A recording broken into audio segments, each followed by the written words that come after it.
everybody, and welcome back to an Invisible and Invisible Illness Awareness Project. This week I was planning on continuing with the end of this Emerge Australia video.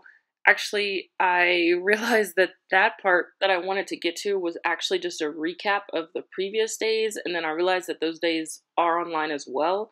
So there were a few points that piqued my interest. They mentioned stuff like the whole mitochondria dysfunction is actually just a correlation. It's not a proven causation.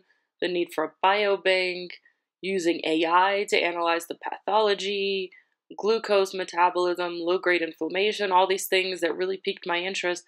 But they were going through it so quickly and it was so technical that it was really difficult for me to take much out of it. So I thought instead of really getting into that, it would make more sense to actually watch the live stream from those days. That live stream was over 3 hours long, but in the end, the part that I actually used from it, cutting out the breaks and the recap and everything, it ended up only being an hour and a half. But of course, in the other days, they're not going to be doing a recap.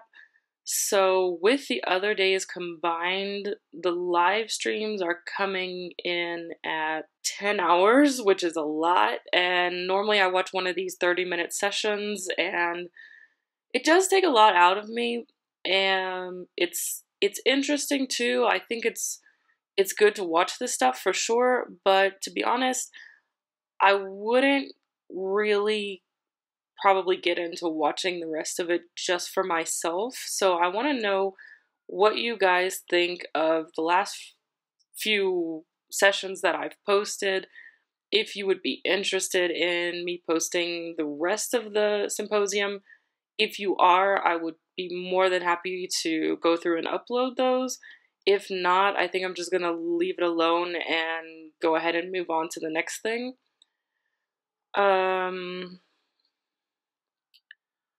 Couple other points that were mentioned in the last sections that I'd left out, I wanted to add was, I thought it was funny when Dr. Donohue said that Americans are crazy.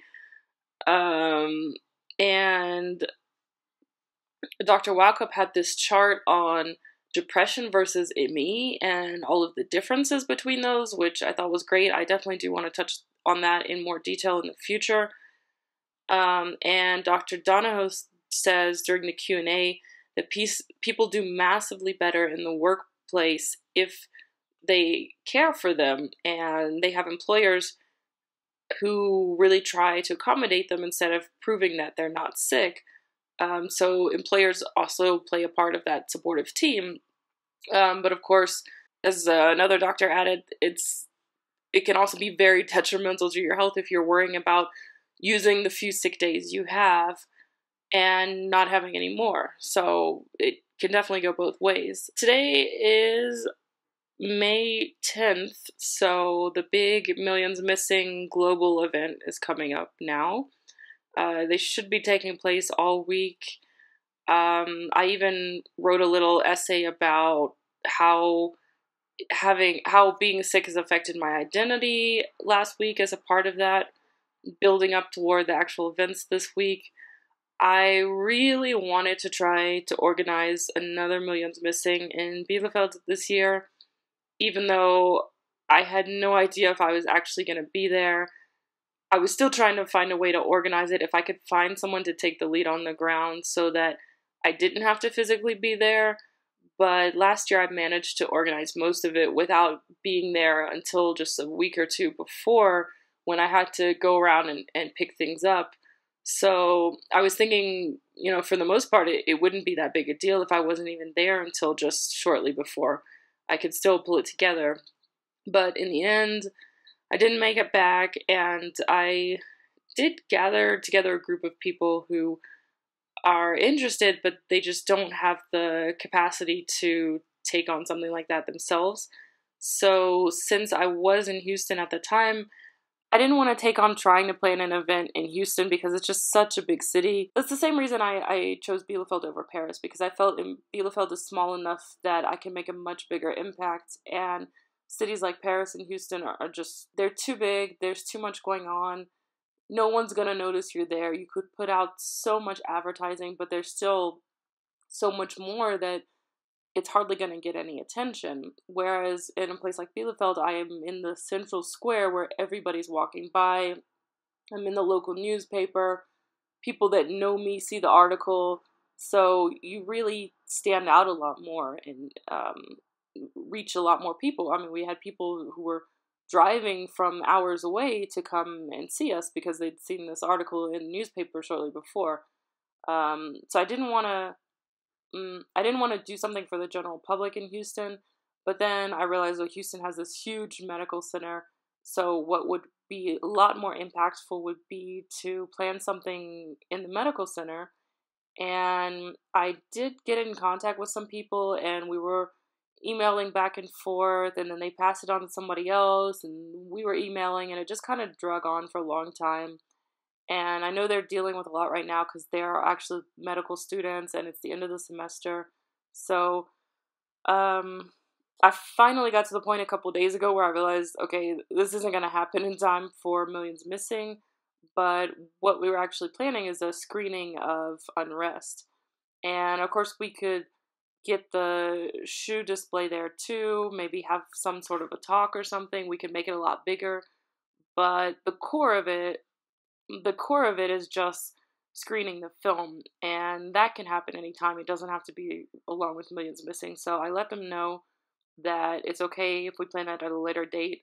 I'm actually not in Houston anymore, so I probably wouldn't even be able to be there, but I still think that would be great if they could have this screening and um, really put it out to the entire medical center where they've got doctors, medical students, and everybody in between coming to see it and being educated and hopefully getting through and making an impact on them. So hopefully that will still happen in the future. Unfortunately, I've also been saying recently that I get the feeling that since I've been back in the States, I getting a bit worse. Like I feel like I have less energy. I'm showering less often. I'm doing a lot less, and I've also had other symptoms popping up like EOE and MCAS symptoms. So it's not nearly as bad as it was a few years ago, but I do feel like I'm I'm definitely declining slightly, and it's maybe just because I'm under a lot of stress since I've been here, and I know people really underestimate how much of an impact stress can have on your health. But um, yeah, I'm on there. There's been a lot of days where I've woken up feeling miserable, and I had to push through, keep going all day. And on those days, I think, well, yeah, of course nobody believes I'm sick because I'm able to do this and I look fine. But of course, nobody's seeing the crash and recovery afterward. So um, I would have blamed it on just the atmosphere in Houston. I mean, not just the stress I was surrounded with, but also the air quality is horrible. As someone said, they have a cancer center there for a reason. But now that I'm somewhere else, I'm in a completely different climate. It's dry instead of humid. The air is a lot cleaner, and I'm still experiencing these different symptoms. So I don't think it's just where I am. I think it really is just me. So yeah, in the what do you say in the spirit of Emmy awareness, that's where I am right now. One last thing I wanted to share with you guys today is that there's a group called Action for ME in the UK that was doing an I Am ME video last year, and it was sort of like a compilation of video clips sent in from people from all over the place, sharing some aspect of what they miss most or how the illness has affected them. I sent this video clip into them. It ended up being only 30 seconds long, so I didn't want to just upload it on the channel by itself.